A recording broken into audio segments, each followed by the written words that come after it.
Reading nutrition labels is so confusing. 5 things to look for when reading a label. Exposing fake labels on food packages. Nowadays, people are obsessed with the information on food labels, and in particular, the list of ingredients that you find on the side of the package. Always check the ingredients list to know what's in your product. Like these peanut butters having cottonseed oil. Cheerios says it's heart healthy. It even says it can lower cholesterol. You read the ingredients, there's a bunch of sugar in it. There's canola oil, which is inflammatory. Contains bioengineered food ingredients, which is genetically modified. I flip over the bag is check and make sure that the ingredients have no artificial ingredients, no preservatives, no dyes, none of that kind of stuff. But you have to look at the ingredients. They almost always use one of the worst sweeteners, sucralose. With videos like this all over social media, reading a nutrition label can be extremely confusing, and with all the fear mongering around different food ingredients, shopping for food can become a big source of stress when you're trying to figure out what's best for your health. You might be wondering what's actually important to look at on a food label when it really comes down to weight loss and overall health. So today I'm going to show you, with some props in here, how to read a nutrition label in the most straightforward way possible, including what to look for and what's not as important as you might think. Plus, I'm also going to walk you through a simple system I created for my clients to help them make the best possible choices in the grocery store to help them reach their fat loss and health goals. So make sure you keep watching.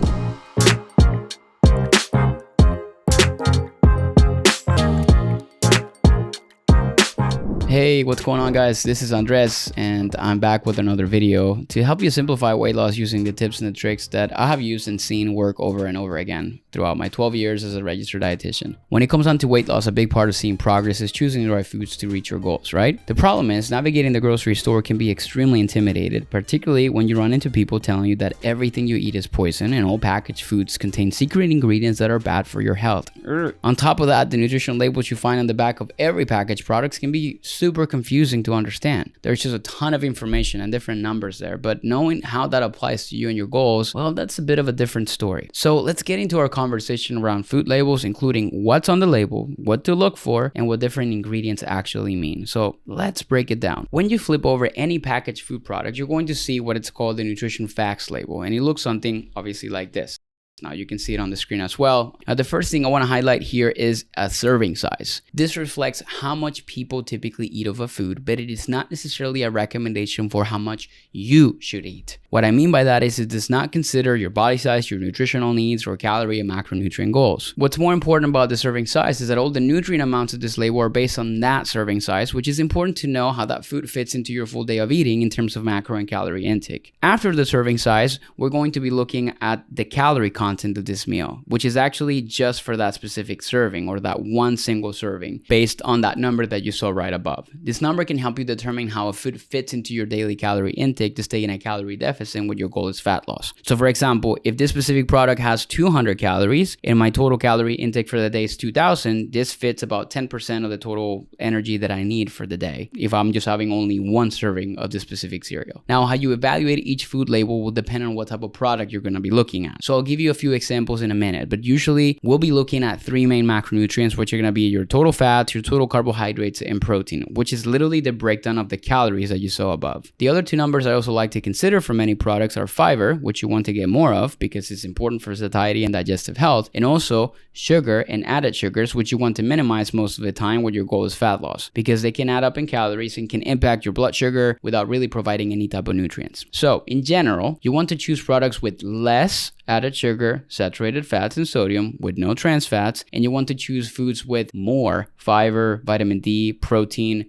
calcium, iron, potassium. Again, this really depends on the product, but it's a helpful guideline. Now, there's another part of the label that can be helpful to look at. That is the percentage of daily value column, which is where you're going to see a lot of these percentages down the right side. Now, this number can give you an estimate of how much of a food contributes to your daily needs for a specific nutrient. Now, this is based on a 2000 calorie diet, and it doesn't actually reflect your exact needs. The percentages are a helpful way to tell you if something is high or low on certain nutrients. For example, a 5% DV, it's considered low, while 20% DV or more of a nutrient is considered high. I honestly don't pay too much attention to these percentages ever because imagine if I need to be consuming 2,500 calories, then that doesn't necessarily apply to me. I believe the amounts of each nutrient is far more important. Now, you're also going to see vitamins and minerals section right under protein, still within that box. Now, by law, all food products in the US must have a vitamin D, potassium, calcium, and iron displayed, and they also need to have the amounts in micrograms per milligrams as you see ingredient here and the percentage of daily value. Some companies, they like place and they like to put a lot more stuff in it, but that's not mandatory. Lastly, you will see the ingredients list in the food product, which is going to be outside of the box at the bottom, sometimes on the side. We will talk about that a little bit later. Now, that's the main overview of what you find on the nutrition facts label, but let's take a look at different kinds of products, because if I'm looking for a high protein source, I'm going to be looking at that label a little bit differently than if I was looking at a predominantly carbohydrate food source. And if I'm looking at a pre-made meal, like a frozen dinner, maybe something like a pizza or a sandwich, it will be a slightly different set of guidelines that I'm going to follow. So to start, let's say I was going to the store to get some yogurt. Now, I have a yogurt product here, but I'm not going to use this as an example. I'm going to put them on the screen to make it a little bit easier for you to read. I grabbed two options to look at. The first one is Oikos Triple Zero Greek yogurt, one of my favorites. And the second option is Vanilla Activia yogurt. I already say one of my favorites, so you already know what I'm going to pick, but I'm going to tell you why. Since we're looking for a source of protein,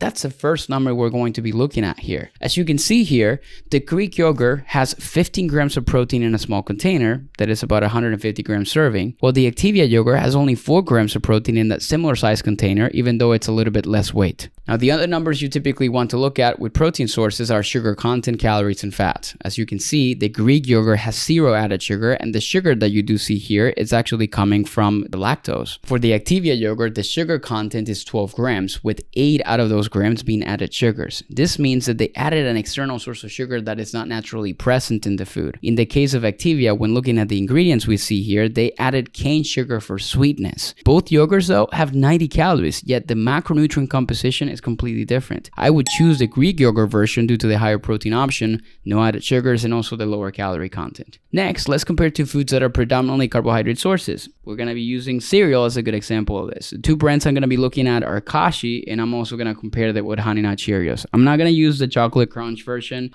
because I wanted to use things that had comparable serving sizes, and this one doesn't. So when it comes down to these kind of carb sources, the main numbers we're going to be looking at on the nutrition label, I actually like to prioritize and I'll put them on a specific order. First, I'm looking at the carb content. Second, the fiber content. The third thing I'm looking at is the calories. The fourth thing I'm looking at is fat, and the last thing I'm looking at is protein. You also want to make sure you're looking obviously at the serving size, particularly cereals, guys. Like, a lot of people don't usually have just one serving. Now, both of these have the same serving size, which is a cup. Keep in mind, however, that even though both serving sizes are a cup, the weighted amount is different due to the density of that food. Cheerios are lighter, while Kashi is a bit heavier. In this case, both have similar carbohydrate content on both, like 37 grams on Kashi, a little bit less in Cheerios with 30 grams or so. But then when we look at the fiber content, Kashi has a whopping 11 grams of fiber, while Cheerios has only 3. This alone would make me want to pick Kashi. Now, looking at the calories, you will see that Kashi has a higher calorie content compared to Cheerios, but I would still choose Kashi, and here's why. I would probably feel more satisfied longer with the Kashi cereal due to its fiber content, and maybe fuller longer compared to Cheerios. So even though I'm having a slightly higher amount of calories, it may actually save me from having a snack later on because I got too hungry too quickly. Lastly, we look at fat and protein content. Fats are slightly higher in Kashi with 5 grams versus 2, and protein a big difference with 12 grams of protein in Kashi versus 3. This is probably why it has a higher calorie content. Though protein is not something I'm paying attention to in a cereal, having extra protein in this type of case is an added bonus that would make me want to choose a product over others. Kashi is a clear winner here, even when it has a higher calorie content for the reasons that I explained. Now, when we look at foods that have everything in it, like a frozen meal, a sandwich, a pizza, or something like that, obviously I'm looking at things a little bit different because I'm looking at everything as a whole, not in a specific order. But I'm looking at carbs, proteins, fats, overall calorie content, what is the breakdown of all these macronutrients, the ratios, is a very high fat, very low protein. Now, let's look at two common brands to kind of help you create some simple guidelines. I'm going to be looking at Healthy Choice frozen meals, and I'm going to be looking at Banquet frozen meals. Now, the Healthy Choice option I picked is Powerball Adobo Chicken. It has 330 calories, 8 grams of fat, 38 grams of carbs, and 26 grams of protein with 8 grams of fiber. Now, the other meal is the Banquet, and I picked the one that is called the Salisbury Steak Deep Dish Frozen Pot Pie, I think it is, and it has 380 calories. Not too far off from the other meal, but a bit higher. But check this out. It has 23 grams of fat. That's like 3 more times than the other one. 36 grams of carbs, very similar, and only 7 grams of protein, which is actually 5 times less, and no fiber, or maybe 1 gram, but I wouldn't even count that. The clear choice here is the healthy choice, no pun intended. You will feel fuller and more satisfied than that banquet meal. Though I prefer a more wholesome home-cooked meal, to be honest. If you have to choose a frozen option, as a general guideline, I typically tend to recommend something that has like less than 500 calories, maybe less than 20 grams of fat, more than 20 to 30 grams of protein, and carbs anywhere between 40 to 60 with at least 5 grams of fiber. It's a very generic way of thinking, but everyone has different goals, and this is honestly what I would eat and what I would recommend for a balanced meal. Now that we've been through a few products and how to read their nutrition facts label, now let's take a look at the ingredients list, because that's where we see most of the fear mongering on social media. When you look at the list of ingredients in a package, one thing that is important to know is that the order of the ingredients on that label is by weight. So whatever ingredient is listed first makes up for most of the weight in that product. Now, as you saw in the clips that I played at the beginning of this video, there are so many different ingredients that people claim are